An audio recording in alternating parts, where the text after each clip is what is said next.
हे दर्शकों, नमस्कार। मैं पंडित विश्रांत शर्मा, ज्योतिषाचार्य।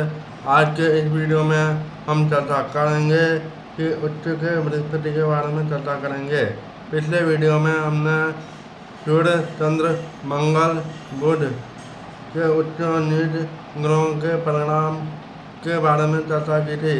इसी क्रम को आगे बढ़ाते हुए आज हम उच्च के बृहस्पति के बारे में चर्चा करेंगे। तो चलिए शुरू करते हैं। वीडियो शुरू करने से पहले आप सबसे एक निवेदन है कि अगर अभी तक आपने मेरा वीडियो सब्सक्राइब नहीं किया है तो सब्सक्राइब करें, वीडियो को ज़्यादा से ज़्यादा शेयर करें और लाइक करें। तो चलिए शुरू करते हैं। उच्च के बृहस्पति के बारे में, उसका कारण और परिणाम। सबसे पहले जानते हैं बृहस्पति उच्च का किस राशि में होता है। बृहस्पति उच्च का होता है कर्क राशि में। बृहस्पति कर्क राशि में 5 अंश तक परमोच्च होता है। अब जानते हैं कि बृहस्पति कर्क राशि में ही उच्च का क्यों होता है, इसका क्या कारण है। कर्क राशि क्या है? कर्क राशि का स्वामी है चंद्रमा और कर्क राशि नैसर्गिक रूप से चौथे भाव को दर्शाती है। कर्क राशि दर्शाती है संवेदना को, भावना को, सुख को, आनंद को, विलासिता को और घर के सुखमय वातावरण को तथा पोषण को कर्क राशि संबोधित करती है। उसके बाद में जानते हैं कर्क राशि का स्वामी जो कि चंद्रमा है, वो किस चीज़ को दर्शाता है। चंद्रमा संबोधित करता है माता को। चंद्रमा बतलाता है नैतिक मूल्यों का।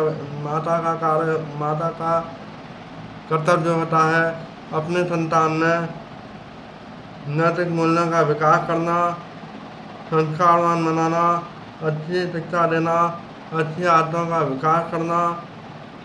ये सभी चंद्रमा को संबोधित करते हैं, क्योंकि इन सभी बातों को चंद्रमा संबोधित करता है, क्योंकि चंद्रमा माता का कारक माना गया है।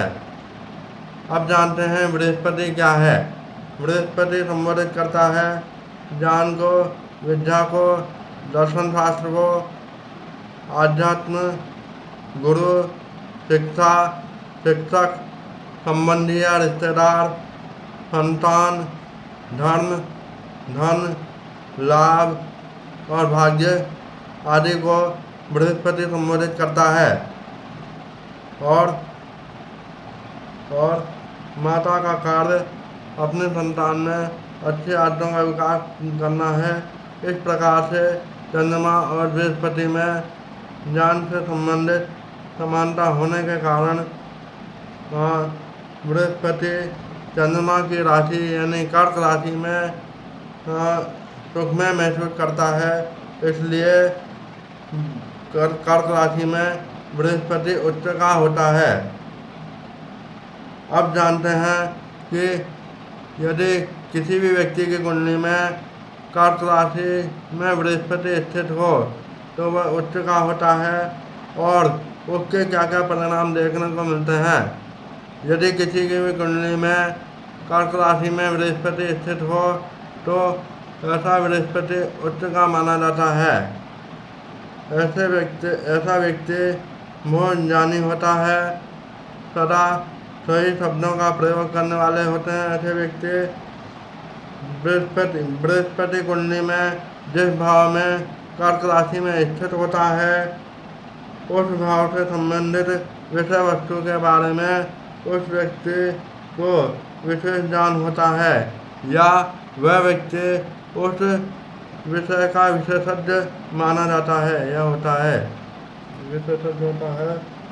ऐसा व्यक्ति जिनके जन्म कुंडली में बृहस्पति उच्च का होता है तो ऐसे व्यक्ति कुशाग्र बुद्धि, उच्च शिक्षा प्राप्त करने के इच्छुक, ज्ञान और विद्या के माध्यम से समाज का कल्याण करने वाले होते हैं या समाज सेवी होते हैं।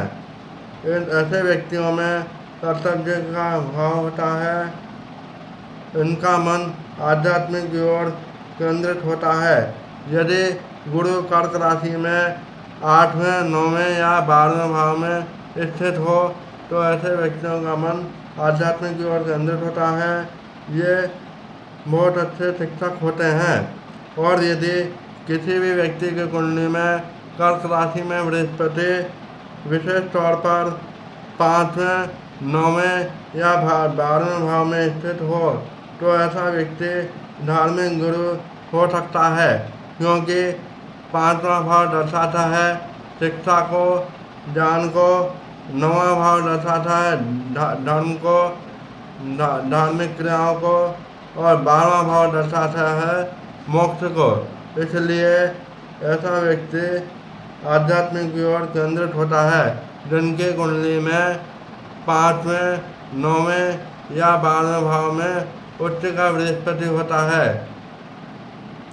और उसके अलावा यदि किसी महिला की कुंडली में उच्च का बृहस्पति होता है, विशेष तौर पर दूसरे और 7वें भाव में बृहस्पति उच्च का यानी कर्क राशि में स्थित हो तो ऐसे व्यक्ति का दाम्पत्य जीवन बेहद सुखमय व्यतीत होता है, क्योंकि बृहस्पति ग्रह को ज्योतिष शास्त्र में पति का कारक ग्रह माना गया है।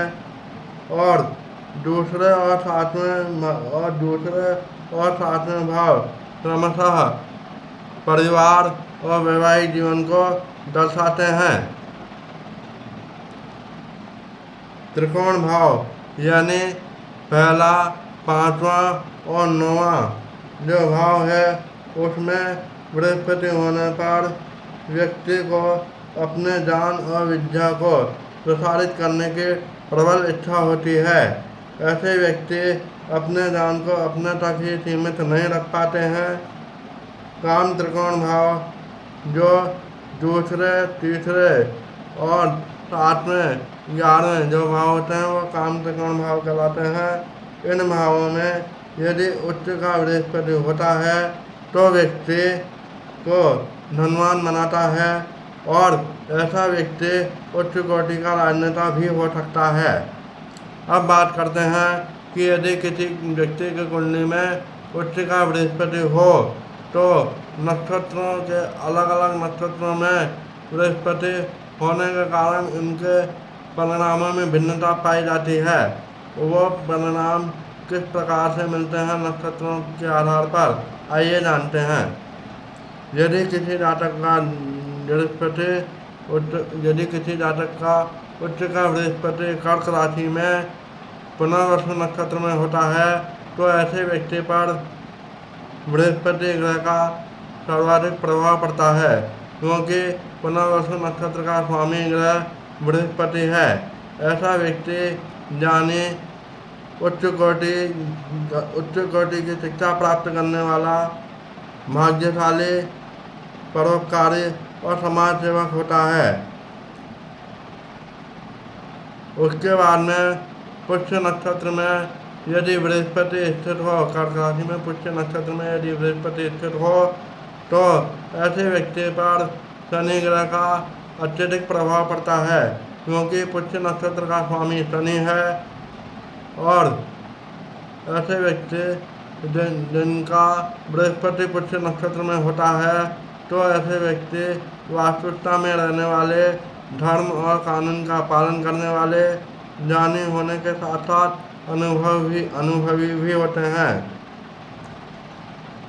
यानी वो अपने अनुभवों के द्वारा कार्य करने के इच्छुक होते हैं और उसी प्रकार से धर्म और कानून का पालन करते हैं अनुभवों के आधार पर। उसके बाद में तीसरा नक्षत्र आता है आश्लेषा नक्षत्र। आश्लेषा नक्षत्र का स्वामी बुध ग्रह है, इसलिए ऐसे व्यक्ति जिनका बृहस्पति कर्क राशि में आश्लेषा नक्षत्र में स्थित होता है तो ऐसे व्यक्तियों पर बुध ग्रह का सर्वाधिक प्रभाव पड़ता है। ऐसे व्यक्ति बहुत ज्ञानी, कुशाग्र बुद्धि, उच्च आध्यात्मिक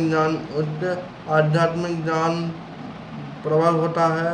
ये प्रतिभाशाली होते हैं। गुण और रहस्यमय विद्या को जानने के इच्छुक होते हैं, जैसे ज्योतिष शास्त्र, तांत्रिक आदि में ऐसे व्यक्तियों की रुचि होती है, क्योंकि बृहस्पति जो कि एक और बृहस्पति ज्ञान का कारक ग्रह है, वहीं बुध ग्रह जो है बुद्धि का कारक ग्रह है। तो ज्ञान और बुद्धि दोनों का परस्पर जब संबंध बनता है तो व्यक्ति रहस्यमय विद्या को जानने का इच्छुक होता है और ऐसे विषयों में इनकी विशेष रुचि होती है। तो आज के वीडियो को यहीं समाप्त करते हुए अगले वीडियो में हम चर्चा करेंगे नीच के बृहस्पति की। तब तक के लिए नमस्कार, जय श्री कृष्ण।